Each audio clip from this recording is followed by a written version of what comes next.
હું રાજુલતી જતુભાઈ વીરાબા ઠાકરા.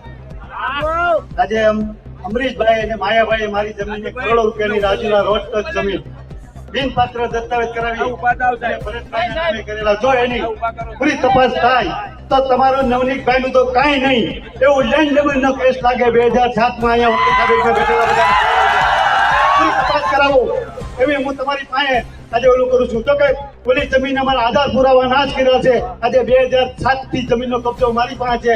આ ત્રીજો દસ્તાવેજ કોઈ ખાતેદાર નથી. આ જમીન પડાવી લેવા માટે અમરીશભાઈ 2017 માં ધારાસભ્ય બન્યા અને 2019 માં માયાભાઈ ભરતભાઈ માયાભાઈના છોકરાના નામે દસ્તાવેજ કરેલો છે. મારા ભાઈઓ આજે એના સમાજના એમ કહે છે મેં કે 20 500 ગાડીઓ લઈને આવવાના છે. આવો છે જતુભાઈ, અત્યારે કબજો જતુભાઈ ની આગળ છે.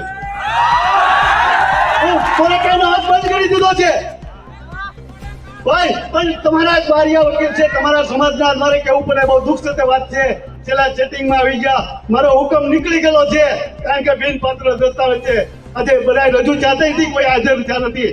મેન માલિક બાલુભાઈ બચુભાઈ એ પણ કોર્ટમાં હાજર છે. વાડીએ પંચનામું કરી ગઈ, ત્યાં પણ બાલુભાઈ બચુભાઈ હાજર થયા. ત્યાં જ મારું એક તરફ કેસ થઈ જાય છે.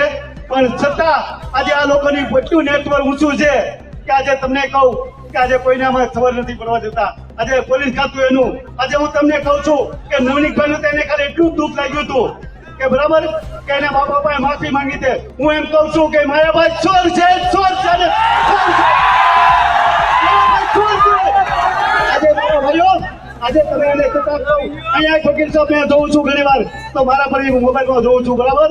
મારા ભાઈઓ તો હું ખાસ તમને કહું છું કે આ ધ્યાન રાખજો, આ લોકોનો નેટવર્ક છે. મેં થોડાક સમય પહેલા આપણે મોદી આવ્યા હતા ભાવનગર, ત્યારે મોદી રાહુલ ગાંધીએ વોટ્સઅપ સાબિત કર્યું સિવિલ કોર્ટ બ્રેકમાં. મેં પણ રાજુલા સિવિલ મોટેલમાં માયાભાઈ ચોર છે સાબિત કરેલું છે.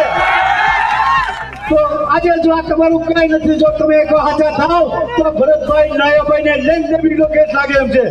પણ છતાં આજે કોઈ જમીનનું નામ નથી લેતા. કબજો મારી પાસે, બોલી મારી જમીનના હાથ બહાર મારા નામના નીકળે છે. હાજર પુરાવા ના જ કર્યા. આજે લાઇનમેન નીકળવાની છે, એના મને 8 થી 10 લાખ રૂપિયા મળે એમ છે. પણ આ માયાભાઈ અમરીશભાઈ ના પપ્પે મને નથી બોલતા. આગળ મારા કાકાની જમીન છે બરાબર, મારા કાકાને હપ્તો આવી ગયો છે અને 19 લાખ રૂપિયા આવે છે. પણ કારણ કે આ જમીન અમે મેં આપેલી છે, એને આધાર પુરાવા ના જ કર્યા છે. નથી નાની સફર થવા દેતા. અહીંયા લાઇટ નું કનેક્શન 52,000 નો મારા નામનો ટન આવેલો, જીબી માં ટન ગાયબ કરાવી નાખ્યો. અત્યારે ન્યાય ને 100 વીઘા બીજી જમીન રાખેલી છે, એમાં કોઈ કૂવો નથી. આજે અહીંયા કેનાલ છે, એમાંથી મોટરો મૂકીને હાલે છે. મારે મેન કનેક્શન મારા સર્વે નંબરમાં છે, એ કનેક્શન કાપીને બંધ કરાવી દીધું છે. આ લોકોનું કેવડું જીબી માં નેટવર્ક હાલે છે. 52,000 રૂપિયા ટન મારો ભરવા પાત્ર હતો, તો આજે ટન જીબી વાળાએ શીખેલો નહીં બરાબર. એ ટાઈમે મારે ડુંગળીનો વાવેતર તો 8 થી 10 લાખ રૂપિયાનું નુકસાન કરાવેલું છે. મારા ભાઈઓ આજ હું તમને કહું છું, મારે કોઈ તમારી પાસે આપણે કયું નથી કરવું. આ કેટલા માણસો ખોટા છે એ મારે કરી બતાવો. મારે એટલું તમને કહેવાનું છે બસ. જય માતાજી. આજે મને તમારે જે ટાઈમ આપ્યો, નવનીતભાઈ બોલાવો અમારા લોકો. તો આ લોકો આ નવનીતભાઈ કરતા ભરતભાઈ ને જેલમાં જવું પડે અને જવું પડે. પણ કોણ કારણ કે આજે મોદી આજે ડાયરેક્ટ રહેવાનો માણસ છે, એટલે આનું ઘડીકમાં ન આવે. નકર 10 કરોડની જમીન જો આજે કોઈ જો આવતા ન હોય તો એનું કાંઈક તો કાળું છે કે નહીં. ઓલી જમીન મારે ખાતે છે.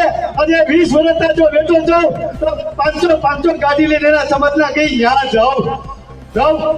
હલો ભાઈ, જય માતાજી. મને જે અહીંયા બોલાવ્યો એટલો લાભાઈ બોલ. બાકી તો મારું તો આમાં કરાવવું તો આજે બીજી હાંજ પડી જાય એમ છે.